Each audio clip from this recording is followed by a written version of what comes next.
So ngayon po guys, silipin po natin ang tinanim kong carrots kasi 3 months na po ito mula ng tinanim ko. So silipin natin kung mayroon ba talagang unod. So titingnan natin kung naajoy unod guys kasi parang curious ako. First time ko po kasing magtanim ng carrots guys. So curious lang ako. Sinubukan ko po kasing magtanim dito guys sa amin kung mabuhay ba ang carrots. So nabuhay naman po.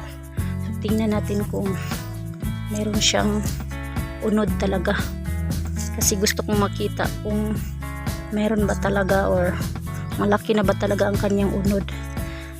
Ito po guys, ganito yan, mayroon na tayo nakikita, tingnan nyo po yan, ganyan siya kaliit. So maliit pa nga. So 3 months na siya guys, pero yan 3 months mula nung ipinunla ko siya dito kasi direct ko po siyang tinanim dito sa lupa. So ganyan nakalaki yung unod niya guys, ganyan pa lang makita niyo. So mayroon talagang unod, lalaki pala talaga sila, lalo na siguro kung nilagyan ko to ng abono, pero wala kasing abono guys, ano lang to, wala ang abono. So yan, mayroon ng unod guys, yan, maliit pa lang ang unod guys, tingnan nyo. So maliit pa lang talaga. So hintayin na lang natin, hintayin ko na lang yan na lumaki. Yan ang kanyang unod. Yan po. Imbunan ko na lang ulit guys ng lupa para lumaki siya. Yan. So meron nga talagang mga unod ang ating carrots. So ito yung pangalawa na guys na kinutkot ko. So parang mas malaki itong kinutkot ko guys, ito oh. Mas malaki siya.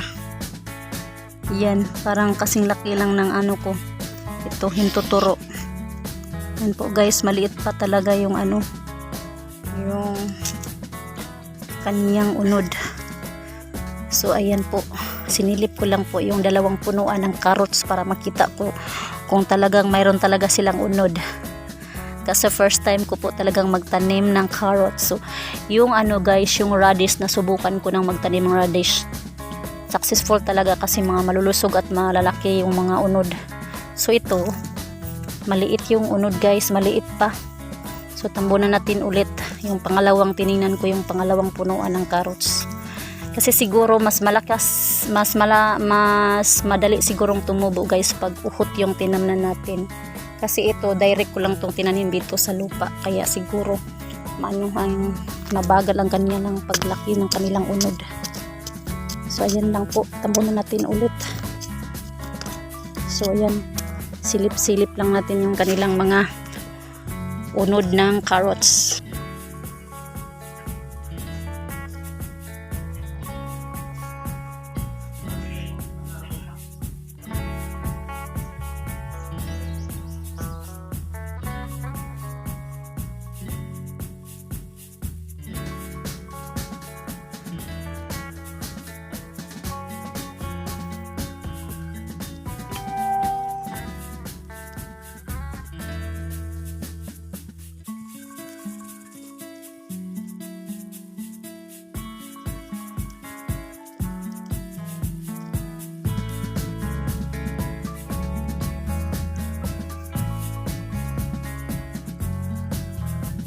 Taro nga.